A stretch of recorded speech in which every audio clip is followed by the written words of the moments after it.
So in today's ingredients, we're going to use corned beef, which is the canned corned beef.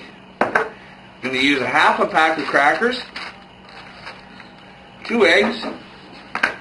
We've got 1.5 kilograms of ground beef. I use the medium beef. You can use lean or regular.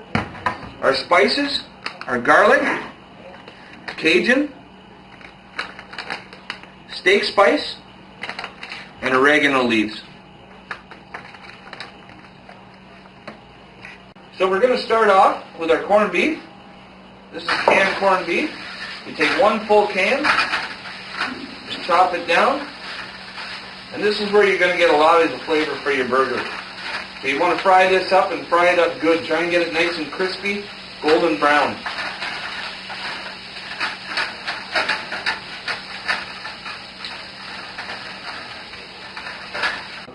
Okay, so here we have our ground beef, and we're just going to add, first of all, we're going to take a half a pack of crackers. You can see I got them cut up here. Just crush that up.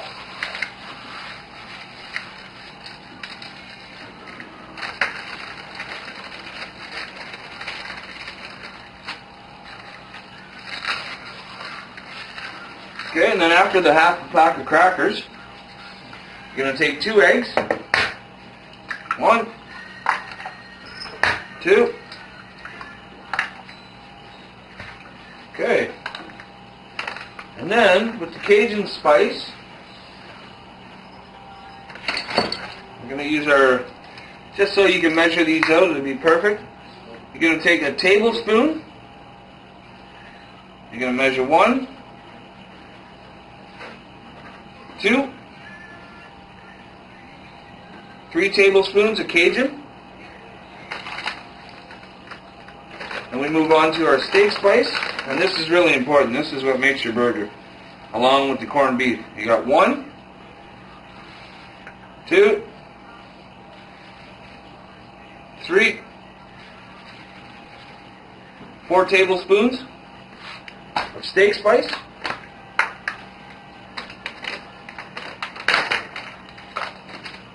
Then you use your garlic. I got granulated garlic. That's probably the best you can use. It's the strongest. You can use garlic powder or garlic salt. Garlic salt is probably not recommended because if you do salt your burgers, then you're just adding more salt with the garlic salt. But anyway, this is granulated garlic. You're going to take 1, 2 tablespoons of garlic. And then with the oregano, you're going to go 1, 2, 3 tablespoons of oregano. And now we've got our corned beef all cooked off here. You can see it. And you want to try and cook it so it's almost like a dry corned beef. And then you throw all that in. And again, that's just 1 can of corned beef.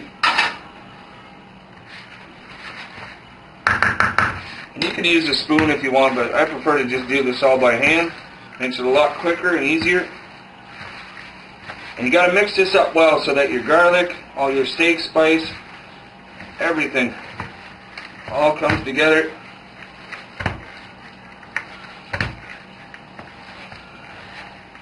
What you don't want to do is just mix it that far, and that's it, because what you're going to do is end up with big chunks. So you got to make sure that you mix this really good. Get your hands right in there. Make it a dirty job.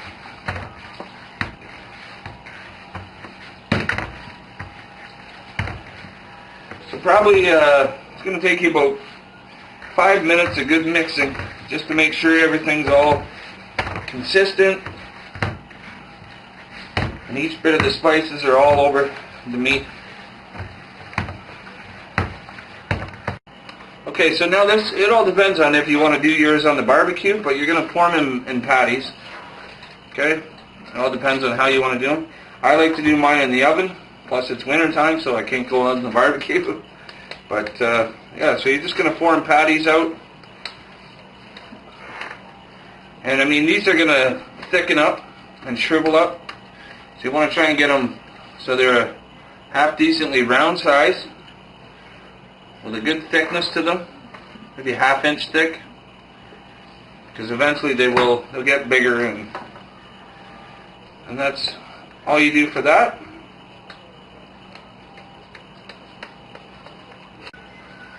Okay, so and then now we've got all our burgers in the pan, and we're just going to throw that in the oven for about at 350 for about 40 minutes, and then we'll check them. All right, and it looks like our burgers are done now. You can see them here. I put cheese on 3 of them. And now what we're going to do, take one of them burgers, throw it right on top of there, and there you go.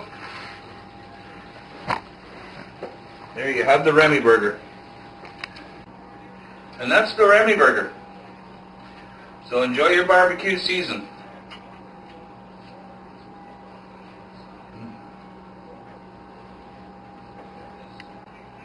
So thanks for joining me on this recipe today. And remember, it's cooking1on1.com. If you have any questions or concerns, you can reach us on the webpage. Thanks for joining us, and this is Chef Remmy saying, see you next recipe.